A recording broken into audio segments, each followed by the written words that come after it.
আমির হামজা শিকার পছন্দ করেন। কিতাবের মধ্যে এসেছে আমির হামজা যখন হরিণ শিকার করতে যায়, হরিণের জবান খুলে গেছে। হরিণ ডাক দিয়ে বলে, আমির হামজা, আমার পিছনে পিছনে তীর নিয়ে ঘোরা লাগবে না। তোমার ভাতিজা মুহাম্মদকে আবু জেহেল আঘাত করে মক্কার প্রান্তরে শুয়ে রেখেছেন। তুমি যদি এর বিচার করতে পারো, আমি হরিণ, আমার পিছনে তোমাকে ছোটা লাগবে না, আমি হরিণ নিজেই তোমার কাছে গিয়ে ধরা দেব। আমির হামজা বলে, কি আশ্চর্য ব্যাপার, হরিণ কথা বলে।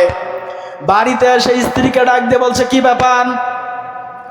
স্ত্রী কান্না করছে, বলছে, আমির হামজা আমার ভাতিজা মুহাম্মদকে আবু জেহেল অপমান অপদস্থ আঘাত করে মক্কার প্রান্তরে ঘুমিয়ে রেখেছে, শুয়ে রেখেছে।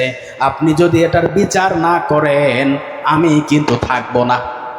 মক্কার প্রান্তরে গিয়ে খোলা তরবারি নিয়ে আবু জেহেলকে আঘাত করেছে, আর বলছে, ও আবু জেহেল, আমার ভাতিজাকে আঘাত করেছো, যদি সাহস থাকে আমার তরোয়ারের প্রতিহত তুমি করো, আমাকে পাল্টা জবাব দাও, দেখি তোমার কত বড় বুকের পাটা।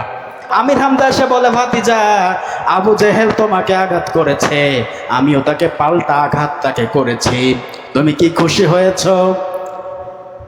আল্লাহর নবী সুযোগ পেয়ে গেলেন, এই সময় আমার চাচাকে যদি দাওয়াত দেই, আমার চাচা দাওয়াত কবুল করবে। আল্লাহর নবী বলে, চাচা, আমি প্রতিশোধ নেওয়ার জন্য আসি নাই, আমি এসেছি মানব জাতির কল্যাণের জন্য, মানব জাতিকে আমার আল্লাহর কথা বলার জন্য। বলি আল্লাহু আকবার। ওয়ামা আরসালনাকা ইল্লা রাহমাতাল লিল আলামিন। আল্লাহু আকবার।